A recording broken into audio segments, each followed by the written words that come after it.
దివ్య పదంలో కష్టమనేది లేనే లేదు. దృఢ సంకల్పము, దానికి తోడు చెక్కుచెదరని ఏకాగ్రత అవసరం అంతే.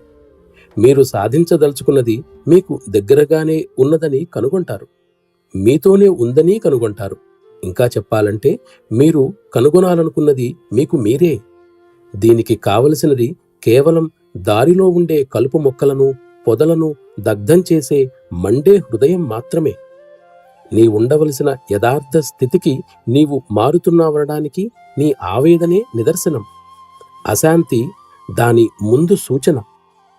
ఈ అశాంతే అభ్యాసిలోని చక్రాలు విచ్చుకోవడానికి ఎక్కువగా దోహదపడి మార్గంలోని ఆటంకాలను తొలగించి తద్వారా అతని పురోగమనానికి సహాయపడుతుంది.